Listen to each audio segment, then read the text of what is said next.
Welcome to Win with Richardson and Richardson. What's important now?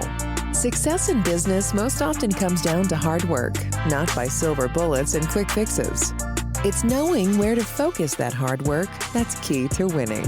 Join sales prospecting expert and 3-time seven-figure business founder Carrie Richardson and managing partner of R&R Consulting and former owner of Doberman Technologies, Ian Richardson, for radical honesty regarding strategic planning, accountability, and execution that will get you the systematic results you're working toward. Let's get into today's episode. Thought leader and your host, Carrie Richardson.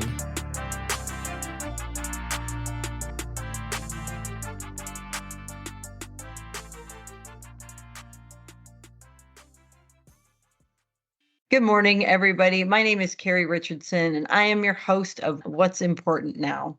With me today is Josh Kotler. Josh is an investor in the managed services space and a partner at Axial Reed. Josh, thanks for joining us today.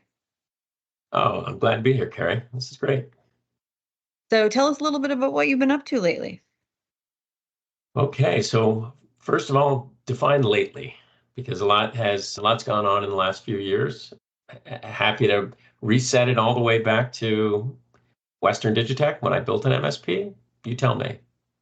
Let's start there. What year did you found your MSP? Western Digitech was actually founded by my partner in 1994. I joined in 1998. It was literally a little garage-based company. John had one employee who was doing some programming for him for some custom software project, and a high school kid who worked in the afternoons. Together, we built the business through 2014, started it as a break-fix services company, morphed into an MSP around 2000. At the end of 2014, I bought John out. He stayed as an employee at Western Digitech and actually stayed with it through our acquisition by Compass MSP in 2019, and just retired last year. I don't want to give his age, but he was in his 60s. And you're not quite there yet. No, I'm not quite there. I'm a youngster. So tell us a little bit about the M&A process for you. You exited to Compass, a well-known empire builder in our space. Yep. How did you make the decision that Compass was the right home for Western Digitech? At Western Digitech, we grew from about 2.2 million to about 7 million on a run rate basis when I exited. And with a great team, the best team, everyone kind of feels this way, but really an incredible team that was building the business. We were executing at every stage on our growth plan. Profitability was best in class. So really the last 4 years, we hit 20% every year, never worse, sometimes a tick or two better. And I had no intent to sell the business going into 2019. Early in 2019, first quarter, I got an unsolicited offer from a peer who I had established a great relationship with, another Florida MSP. And we had lunch one day, and the CEO of that company just slid a number across the table. And I looked and I was shocked that what I had built was worth what they were offering. It seemed crazy to me. The business was earning in excess of $1 million a year at that point, but it still seemed like a kind of a crazy offer. And so I said, thank you, but no thank you. And then over the next few months, started walking around with the idea, maybe I should do something here. I've got an asset that's worth an incredible amount of money. I had done pretty well investing and saving on my own, and knew that a transaction would put me in the financial end zone where I wouldn't have to worry about money again. And that's always been a big motivator. So as the idea bounced around, I noticed that there were a couple of other companies that were interested. Of course, I was getting calls from private equity-backed companies, and I started to take some of those calls. I met with Compass MSP, but just didn't connect for me. It didn't seem like the right opportunity. Compass was a small company at the time, 12 million in revenue, and I just put them to the side. in the summer of 2019, I said, okay, let's do this. I reached out to a handful of buyers that I thought would be in a position to do well with the asset, with my team, with my clients. And I thought had the right incentives to make a strong offer. So I reached out to them, brought those deals to fruition, got offers at about the same time, and was considering those when Compass MSP reached out again. And I told the CEO of Compass at the time, hey, look, I am literally holding a pen in my hand, rereading an LOI before I sign it. And they said, stop, don't do it. Give us 2 days. And they flew down the next morning. We spent a full day meeting, had a dinner, got to understand the people involved, the strategic vision, the criticality of the acquisition from their perspective. And over the next week or so, we worked out a deal. And I'm happy to say that it was a very good financial deal for me. And I think it was a game-changing deal for Compass for reasons that we'll get into. And yeah, December 23rd of 2019, that deal closed. The wire hit. I rolled some equity into Compass. I had a job with Compass, and we rolled into that just as the pandemic was starting. Excellent timing. Yeah. Oh, yeah. It actually Tell me worked out about the pretty day well. that that wire hit your bank account. What was it like? When you close, it's anticlimactic. It's all lawyers, and you're signing 1,000 times. Several agreements are getting executed. And then somewhere in the process, your lawyer just says, okay, we're done. You've sold your company. Wire should hit in the next several hours. And for me, that was a work day. We actually closed remotely.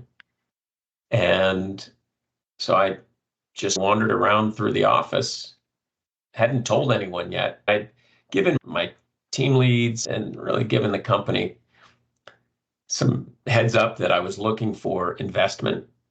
I was looking for ways to achieve scale so that we could drive the brand ahead, so that we could improve the career options for everybody at Western Digitech. My controller knew.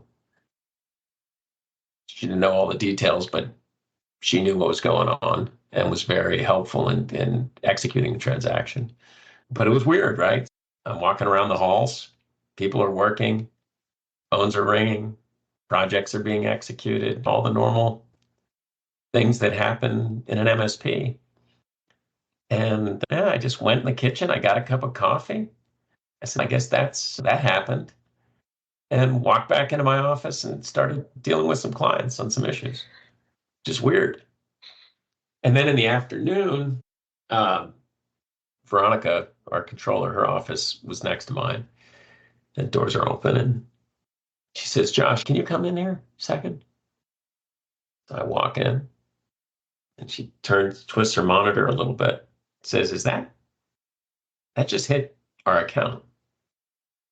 Is that? I said, oh, yeah, that's the right amount. Once I saw that happened, that's when it hit me. I wasn't one of those people hitting refresh, watching the account. I only looked at it on her screen that one time. I never went back and looked at it, never took a picture, never did any of that stuff. But I did, that's when I knew it was done. And I actually felt light, like I was floating a little bit, because all the weight was coming off my shoulders. And I didn't realize how much stress that I carried operating and owning that business. I would have told people, nah, I don't feel any stress. It's a great company, runs really well, no stress. But the truth is, I was pretty stressed about it. We had a data center component, and you know how that goes. One mouse click and the whole thing can come apart. Security was a growing concern. 2019, it was nothing like it is now, but yeah, so it felt amazing. I didn't feel any, cognitive dissonance, right? Buyer's remorse or seller's remorse. Didn't feel it. I was happy about where we were heading. I was nervous about it. I didn't know what, but I thought, okay, let's find out. But yeah, really big moment. And were you obligated to stick around for a little while, or were you just free and clear? I was obligated to stick around. I never considered the earnout component of the deal to be part of the deal. It was just an opportunity. But I had an earnout and had an employment agreement, and my role was going to be to build the Florida business, particularly inside the legal vertical. Compass already had an office in Jacksonville. There was an existing presence in Miami. Western Digitech tripled the size of what was in Miami. That, took us from 12 to 19. Over the first month or two, I settled in. I started working with the folks in Jacksonville. But our CEO at the time, he wanted some help understanding how the MSP business really worked. And Compass was pivoting the way the company worked around the way Western Digitech worked. So really, we spent a lot of time together. He reached out one day and he said, hey, maybe we could make a change. Would you take the COO role? So I thought, okay, this will keep me busy. We made a lot of progress, started getting involved with M&A for Compass. And within a couple of months, I ended up swapping the CEO and COO role. I became the interim CEO of Compass and started executing add-on deals. In 2020, we purchased Mother G in Chicago. Then we purchased IT Direct in Hartford, Connecticut, which was a big MSP. Those are both peer group members of mine at True Methods. And when we purchased IT Direct, Ari Santiago took the CEO role. And I moved into a purely M&A. In 2021, we added Terrytech, which was based in Tarrytown, New York, just north of New York City, and MRW, which was a Baltimore-based MSP. Between that and organic growth, the company was 3-4 times the size as it was the day we met. So really exciting. And what was the decision process like for you to move on from this organization that you'd invested so much time in? It wasn't an easy decision. There were things happen when you sell your MSP and when you hit your financial goals. You have an ability to make different decisions. And one of the things that our growth did at Compass is it really increased the value of the equity that I had rolled into the Compass business. And I realized that the main driver of my compensation was just the increase in the equity value. And my salary for where I was financially, I didn't need it. I didn't even really know what it was half the time. So I thought, geez, I'd rather have the time back. And I figured Compass will continue to do some deals and the share price will continue to rise. And I don't need to be an active part of it. So one of the things you and I were talking about earlier, sometimes you just pivot to being an investor and you let your money work for you. And so Compass has gone on and the company continues to get better and the value of the equity continues to go up. And so it's working out and it's created more time for me to do other things. And one of those other things just happened to be investing in another MS. Yes. After all of that. I've got mental problems. And the stress and the no stress and now the stress again. So tell me about that. Yeah. So in February of 2023, Dave Davenport and we started a little fund called Sansom Street Capital, and we bought an MSP together, and a company called Elevative Networks in DC. And we've been working with Elevative over the last year to improve that business, and that's been fun. But I got to tell you, there's a certain kind of crazy required to go back into the MSP business once you've gotten out successfully. So I've been doing that. I spent some time investing in a few channel companies. That's been a lot of fun. I've seen a different side of the business, the channel side, and I've learned a lot. I don't know that I'm going to get any huge paydays as a result of doing it, but it's been a lot of fun. And then about a year ago, I joined a private equity firm, Axel Reed, out of New York, as an operating partner. And we're building some great MSP brands, but I'm doing that from a board and an advisor role. So we are backing great leaders and using our capital to scale great. That's been exciting. I think that's probably the right fit for me at this stage. You don't want to do tickets anymore? I never did tickets. I'm not technical at all. Once I installed a wireless printer, that was super exciting. I still brag about that. So how do you delineate between opportunities for yourself personally? So for example, your investment in Elevative and your MSP channel investments, and the opportunities that you pursue on behalf of the private equity firm? That's a good question. It certainly came up in our negotiations when we were establishing the operating partner role. We created a set of criteria with a little DMZ in between, and it's been pretty easy. The reality is Elevative keeps me busy in the small amount of time that I have for it, and I'm not really looking to acquire any more directly. I'm much more excited about the equity appreciation model and the value creation model. The math just is undeniably better, and the ability to act with so much capital behind us is powerful. What is the ideal acquisition for Axel Reed? We're really focused on being a family of strong MSP brands. Those brands could be regional brands. They could be vertically developed brands. We have one that's operational now that we're driving tuck-in acquisitions into. We think that this year we'll acquire 2 more, and that might be enough. But I think we have room for 3 to 4 strong brands with great leaders that we have confidence in, great subordinate leadership teams, and conceived mature businesses. One of the things that's a little different about what we're doing is that we're working in the lower end of the market, right? We're starting to see private equity get involved in big transactions. Consolidators are getting purchased, like the Purple Guys was recently purchased by Intiva. We're starting to see more of that. But we're also seeing companies that are willing to go down to 6, 7, 800,000 in EBITDA to execute a transaction. And those are a little harder to do. There's more risk for the buyer. The multiples are a little lower. With Axel Reed, we're going as low as 500,000. Is that for a tuck-in? The small end of that is for tuck-in opportunities, right?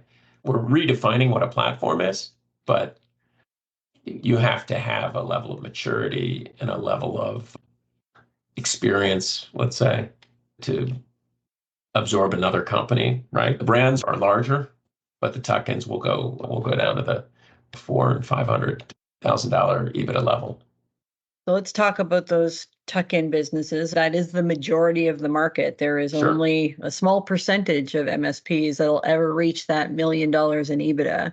So if we're looking at the organizations that are smaller than that, aside from there being an amount of EBITDA available, what are you looking for in that business? What does the owner need to look like? Do they have to stick around? Tell me about a tuck-in for Axel Reed. We can accommodate owners that want to stay and owners that want to leave. Obviously, it's dependent on the business. Some businesses require the owner, and we can suss that out through the diligence process. But you nailed it. Very few businesses are going to reach the level of $1 million in EBITDA. Owners that get to $400,000 and $500,000 of EBITDA have to make a decision. And by the way, that's an incredible accomplishment. The decision is, do I want to do the really hard work that can take a long time and involve a lot of risk to try to get to $1 million and improve the enterprise value of my business before I exit? Or do I want to take this equity and roll it into a larger organization that's gaining scale faster, right? It's a better equity appreciation vehicle, and do it as part of a team with less risk, just more security, right? I think that's a decision a lot of MSP owners have to make. I've got a question for you. I'll give you an idea that I've been walking around with, and you tell me if you think this holds up. I just got back from Caseta Connect. I'm at a lot of conferences. When I look around at the attendees, what I see are a ton of older owners who are incredibly stressed out, probably not taking good care of themselves. And they have to make a decision. They're going to transact in the next 3 or 4 years. And I think there's 10,000 of them in the US alone. So what's going to happen when they all look to transact at the same time? It's going to depress price for those sellers. That's a supply and demand situation, right? If I'm an MSP owner, I'm thinking about, I have to make a decision. Am I going to get ahead of this bubble? But here's what's going to happen. If you wait for the bubble, I'm going to be able to pay half all day long and buy as many as I want. You're a patient man, Josh. You're a patient. This is what all buyers are thinking. So if I'm a seller, I either want to get ahead of that bubble or I'm going to recommit to 10 years, 8 to 10 years, and let the bubble work its way through. Oh, so much can happen in 10 years. I know. A lot can happen. One of the things that can happen is you can build a better MSP. You can continue to distribute cash to yourself and get it out of your business. It's not all bad. Your entire client roster could disappear due to a PE acquisition in your space. I'm going to take the money and run if I'm given the option. Aside from my role, I think all MSP owners, almost all of them, should sell. This is a risky business. And unless you have scale, you cannot manage that risk effectively. You might think you can, but you can't. Very few businesses are getting compensated for the amount of risk that we carry. Very few. The bottom line is, look, MSPs have to get scale. They have to get scale. So you're either going to do that through a sale by just selling into a larger entity. You can do a cashless merger with friends. Stein arbitrage. Yeah, you can do some of that stuff, but this bubble is an issue. This demographic bubble is an issue, and that's something that I think isn't being discussed enough. I think there are a lot of interesting opportunities for smaller MSPs to have a successful financial exit from their business without having to take the risk, roll the dice, and spend 5 years trying to double in size before they exit. Yeah. There's plenty of ways to exit from your MSP that aren't to private equity, that aren't to an empire builder, or that aren't arbitrage. That's right. And everybody who's of retirement age has got to be thinking about it. This is the biggest asset that most MSP owners have. It's their MSP. And it's basic financial planning. The closer you get to needing the money, the more critical it is to de-risk. Like, just thinking about our database, there's about 45,000 MSPs in it. Only 8,000 of them have more than 2 million in top line revenue. So what's going to happen to the 40,000 MSPs that aren't ever going to crack that million in EBITDA? Yeah, a lot of them are going to just wind down. Just turn off the lights and walk out. Markets are efficient. They'll figure it out, but it's not going to work well for the seller. That's my prediction. Every time I go to an event now, I see an M&A event. I see a lot of buyers who've never transacted and who believe that growth through M&A is going to be easier than growth through organic. You don't see a lot of sellers. I think you're right. It's buyer heavy. The sellers are out there, but no one's quick to raise their hand and say, I'm a seller, especially in a room full of peers and competitors and things like that. So, all right, how are we going to go find them, Josh? Look, I'm out there as much as I can. I'd love for people to, if they have any questions, I'm happy to talk with them. Frankly, this podcast helps. So yeah, we'll find them. They're out there. Got to figure out how to manage all those $500,000 EBITDA MSPs that I have to call now to sell to Josh. There are a lot of ways to exit, but you got to make a plan. Don't let the bubble hit and cut your value out from under you. That's actually something that's come up regularly when we're talking about M&A. You cannot continue to stagnate and hope. 100%. Thank you for joining us today, Josh. We'll catch up with you again, I'm sure. All righty. Carrie, this is great. Have a great day. You've been listening to Win with Richardson and Richardson. What's important now? We're so glad you've joined us and know you're one step closer to winning big in your business too. We'd love to connect with you outside of the show. If you have any questions or comments, please reach out to connect@rnr.consulting. Don't forget to rate, review, and subscribe to the podcast so you'll easily know when new episodes are available. Until next time, you can win, and we're here to help.